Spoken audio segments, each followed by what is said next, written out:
Hey guys, Pete here with Pete's How To's and Reviews. Today I'm going to show you a video of the unboxing and installation of a Kemi Moto Deluxe light kit for a club car Precedent. This video will show you how everything's packaged. It's packaged really nice. You're going to notice that the box is nondescript. There's not even any type of labels on there. Pretty generic box. But everything was packaged really nicely, everything bubble wrapped. And then you're going to see the installation. The instructions are great. I have no complaints with that. There might be one thing that maybe might not be as clear, which is a gray wire with a male end that plugs into a gray wire with a female end that is connected to the golf cart. Those two wires are something I didn't really notice on the instructions unless I totally skipped over it. But other than that, everything was fine. Just check out my video. Hopefully it explains each process good enough for you guys to keep track.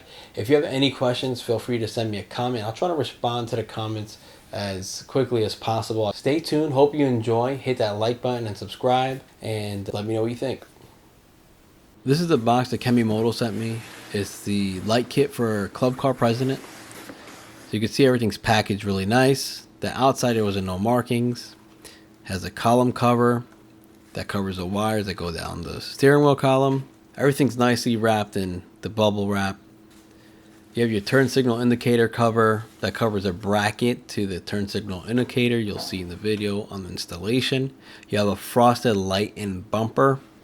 On the back side is your wiring. Those connect to the wire harnesses that come with the product. And then you have single spade connectors that will connect to other parts of the wire harness. Then you have the bracket that attaches to the frame of the club car Precedent. You have a light harness that connects to the rest of the wiring. This is your left and right tail lights. As you can see, you got one wire connection. This is the way it would be positioned. That's the driver's side, and that's the other side, the passenger side. It goes with the tab down and the sticky part up. That's how it would look. You got the brake pad. The brake pad attaches to your brake pedal, and that's what illuminates the brake lights when you push on it with your foot. Turn signal indicator, just like a car, down for left, up for right, middle turns it off, turn it forward turns the light on, turn it back turns the light off, and then you have a horn at the end, which that's different than a regular car. There's your wire, goes down the column. This came already plugged in all together. I'm not sure if all of them come already plugged in. You got a rocker switch. The rocker switch actually functions as a hazard light on and off switch. So that does not operate the headlights, it operates the hazards. Here's your horn. The horn mounts to the framing underneath the front of the golf cart towards the passenger side. It has two connections. The bucket harness is applicable for club car Precedents that are 2009 and a half and newer. If you have an older model, you don't have to run this wire because the older models already came with a bucket harness. They stopped doing it after 2009 and a half. I'm not sure why, most likely to save money. Here's a package that has instructions and some zip ties and some screws. There's your zip ties. That is to clean up your wires once you're done running them. These are your brake pad screws, obviously to secure your brake pad. This is your instruction manual, and all the pictures are color. It looks really good. The instructions are pretty good too. I think there was one part I kind of had a hard time understanding, but maybe it was user error. That's everything you get in the package. So as you can see, everything was packaged really nice. Quality wise, everything seemed pretty good quality. There's nothing I grabbed that I felt was a little chintzy. Everything felt pretty good. Now for an install, turn the golf cart in the off position. Remove the seat bottom. You just lift up and then pull off. You switch from run to tow position. That's in the battery compartment. And then you disconnect the negative battery cable from the battery. When you disconnect the battery, tuck the cable away so it's not touching anything. And then what I do is I put the nut back on so it doesn't get lost. Remove the kick panel screws and retain the hardware. Put the screws back in the hole so you don't lose them.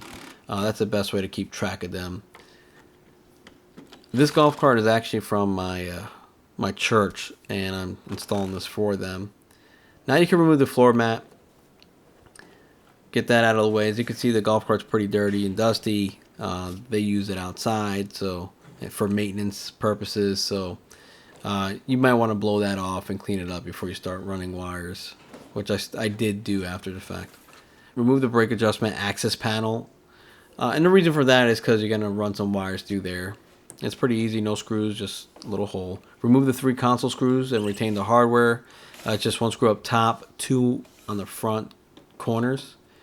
1 on each corner, and put the screws back in the hole. Once again, don't lose them, or don't try to guess where they go after the fact.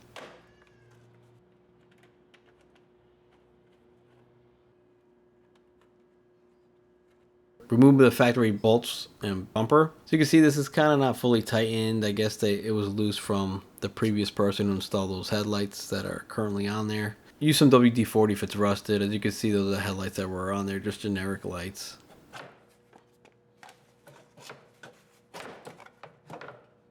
On the back, if you don't have a light, that's great. If you have a light, go ahead and remove that as well. Remove any wires associated with the existing lights if you do have them. Negative about the setup is that there's currently holes there, and the holes are positioned way too high for the light kit. There's not much I could do. I did have to alter the hole a little bit, but you're gonna see the hole unless I cover it up with some type of plastic after the fact. Since this already has a hole, I'll show you how to drill a hole in my personal golf cart. Your measurements are 2.5 horizontally from the body line, 2.5 inches that is. And then you gotta do 1.5 up from the edge of the bumper. And these are in step 9. I'm using a spade bit. I recommend maybe doing a hole saw because the hole saw is going to give you a cleaner hole. But the spade bit works if you don't have a hole saw.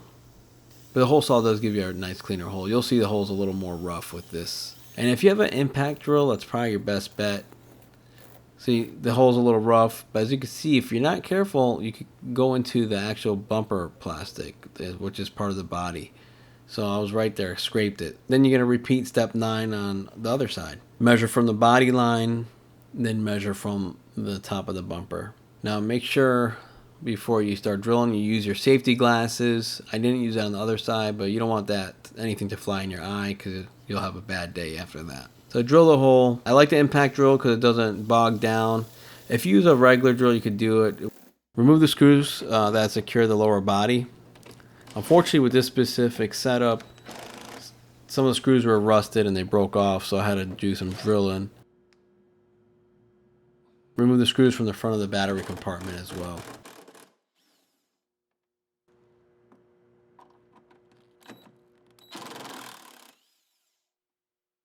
Gently pry off the charge receptacle cover from the vehicle. And it's hard to be gentle. It looked easy, but I had a fight with it a little bit off camera.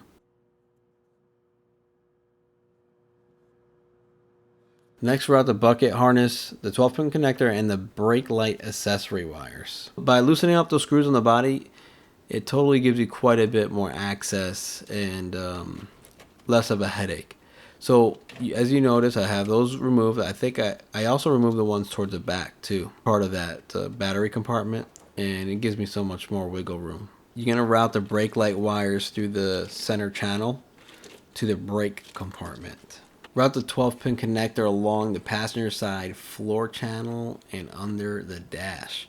So that floor channel is a good size where you could fit that wire in there. And just make sure you have enough slack to let it route where it needs to go. Now you're going to have to route the taillight wires on each side. The driver's side, and then you're going to have to route it to the passenger side. The passenger side is going to have the brown wire. So pay attention to that so you're not messing that up. That's the passenger side. It goes through that hole. You're going to have to fish the wire through the rear body using a wire snake or anything that works. So I actually used a wire hanger and I made a little hook at the end, and that worked perfectly. You can see it comes out through that battery compartment. You take the wire and you connect it. Now, if you see there, I have a piece of tape that totally didn't work out because it wasn't a real piece of tape. What I ended up using after the fact was a wire. As you can see, there's a wire tie, and I'll show you on this side. So I went ahead and had the hanger. I ran the wire in between those wires from the bracket, the wires from the connector, and I went ahead and tied the wires together. Keep in mind, I would buy some wires so you guys could use it in other parts of this project, and I'll show you where. Now that's secure. Now when I pull it, it's going to go through and it's not going to disconnect halfway through the body. Stick your fingers in there and it pulls right out and you're good. Don't over pull because you could pull the other side out of the hole and then you got to go back and refish it. Now you're going to mount the indicator assembly using the clamps provided. And it goes to the steering column. And there's 4 screws. So I loosened up all the screws, but I did remove 2 of them. Now it's open, so just one side is on. And I went and attached the brackets. I'm going to show you where they go. That's how it would look, but opposite side. And then just turn it to the left, and I just kind of checked the placement of it by kind of seeing how comfortable it would be for me to reach over with my fingers and engage the signals. That's how it looks on the back side. Now we're going to put the column cover. Run an indicator assembly harness along the steering wheel column. And then to install, you got to kind of spread it apart and then slip it on. Once that's on, then the whole thing will easily kind of just pop on. And now the wires are all hidden and it looks pretty clean. And then you got to put the turn signal indicator cover on as well. That's a proper way with those tabs at the bottom. If you put it that way with the tabs towards the top, that's the wrong way. It's not going to go on. So pay attention to the way the tabs are. Now that's all covered up, it looks clean from this angle. Be sure the brake control box is connected to the turn indicator harness.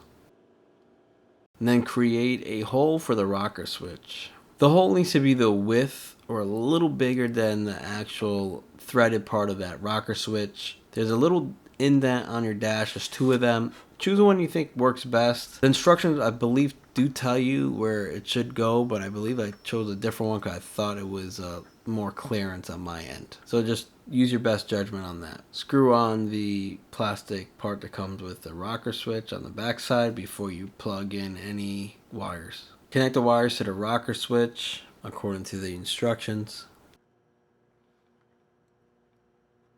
Then we're going to connect the purple wire from the control box harness to the light harness.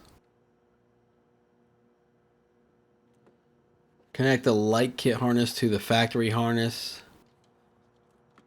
This was shot after the whole job was done because apparently my battery died on my camera, didn't realize it. So I had to go back and film it. So that's why everything's kind of tucked away and you didn't see that part. But basically the only part that from the original harness that connects to the new harness is a gray wire. Connect the 12-pin connector from the headlight harness to the bucket harness 12-pin connector. There's only one wire that connects to the actual wiring from the golf cart. As you can see, everything is connected to the harness components that came with the package. This gray wire from the harness that comes with the light kit plugs into the gray wire that goes into the golf cart. So those are the only thing that really connects the golf cart together with the light harness. That wire is pretty important, so pay attention to that, because if that's not connected, nothing else works properly. That's a still shot of how everything looks. Make sure you tie everything up and make it look nice and clean. Mount the horn to the front passenger side of the golf cart next to the shock. So it's specifically supposed to go where that bolt is, but unfortunately that bolt was pretty rusted and I didn't want to force it. So I just created my own hole kind of closer to that area. I used some metal screws. Really the screws are for like a screen enclosure, but that worked fine for that. It went through, and self-tapping screws, so it was no issue trying to use that. Then connect the orange and black wire from the headlight assembly to the horn. So that's what allows the horn to function. Then you're going to mount the headlight assembly using the retained bumper hardware. And that's how it would go in. And that bracket's going to be a little tight. Once you get on there, you tap it on and it'll fit. Unless it's just this specific one. But this one was a little tight. Just make sure the holes line up. And then that bolt would drop right through the hole. And then you connect the nut on the bottom side.